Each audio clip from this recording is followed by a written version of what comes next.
Greetings, ladies and gentlemen, and welcome to another episode of Dubious Monk's Thought Portal, the YouTube channel where we discuss things including but not limited to Western esotericism, magic, the occult, UFOs, philosophy, and other items adjacent to those. I am Nathan Doobie, and I will be your host. On today's episode, we will be discussing the topic of egregores. So without further ado, let's jump into today's topic. Okay, so what is an egregore? An egregore is traditionally defined as an artificial psychic entity that is created and or sustained by the people or sentient beings who believe in and or feed it energy. A very good example of an egregore would be Santa Claus. While Santa Claus is a completely fictional character, particularly the version that is used by corporate America to sell cheap plastic shit to children, it is a fictional character nonetheless. However, millions of children all over the world fully believe in Santa Claus. This belief, this energy, feeds the egregore of Santa Claus.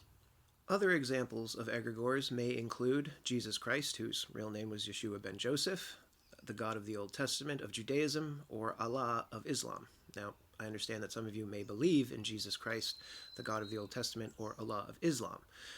I do believe that Jesus Christ is a historical person who actually lived. I do not believe in the God of the Old Testament or Allah in the way that people who are enslaved to those religions believe in those entities. Now, I'm not necessarily saying it's wrong to believe in Judaism, Christianity, or Islam, although based on what I see in America, I tend to think that most professing Christians, particularly evangelicals, are not actually worshiping Jesus Christ, again, whose real name was Yeshua ben Joseph, or actually trying to emulate his teachings. Rather, it would appear to me that they are in fact worshiping a Jesus egregore of their own creation, which is interesting because all Christians also are not worshiping the same Jesus egregore.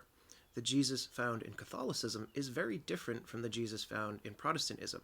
So much so to the extent that in, I want to say it was the 70s or 80s, it was 30 or 40 years ago, give or take, in Ireland, Protestants and Catholics were so divided that there was gangs of men who would murder each other in the streets, going so far as to eventually use machine guns and even grenades and rockets. This points to the fact that they're certainly not following the true or real quote-unquote Jesus Christ, but that they're both worshiping a version of Jesus Christ that they think is real and who they think the opposing church version of Jesus Christ is false. Now, while I am primarily discussing egregores from the perspective of spirituality in this video, egregores also exist in the mundane world. We simply know them as corporations. At least here in America, corporations are considered to be people. Literally, Nike, Google, Hewlett-Packard are considered people here in the United States, but they're not. They are an entity that is created of many people whose energy, time, effort, and work are the powers that feeds and sustains the corporation, which is essentially a non-spiritual, or what I would refer to as a mundane egregore. Now, it's important to take stock of the egregores that you in your life are feeding, and all of us are feeding various different egregores every day, with our thoughts, with our energy, with our work, with all of our activities and any focus that we place on anything. For example, if you drink Coca-Cola every day, you are feeding the egregore of Coca-Cola, which is essentially an egregore that is selling poison to people. And that's what Coca-Cola is. It is a toxic combination of chemicals and sugar, which is literally cancer food. If you drive a Toyota, you are feeding the Toyota egregore. I myself do drive a Toyota. And while they're not a perfect company, corporation, or egregore, I am very pleased with the vehicle, and in my 40 years of experience on planet Earth, I have found them to be the most reliable.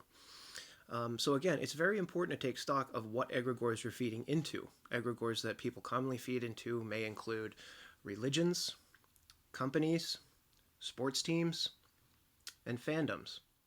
Another important consideration to meditate upon when thinking about egregores is the fact that while many egregores are essentially autonomous robot spirits, there is evidence based on the research of experts on egregores who are far more well-versed in this topic than I am, to suggest that some egregores can actually become sentient, which is to say that they can think. It is important to take this into consideration because if you are feeding a sentient egregore and it does not have your best interest at heart, it could literally be eating you. This is an idea similar to the archons of Gnostic Christianity, which we will be discussing in a future video. In this respect, it should come as no surprise that many corporations are actually aware of the fact that they have created egregores or intentionally created egregores, both mundane and in some cases spiritually, with the intent to make money and sell products.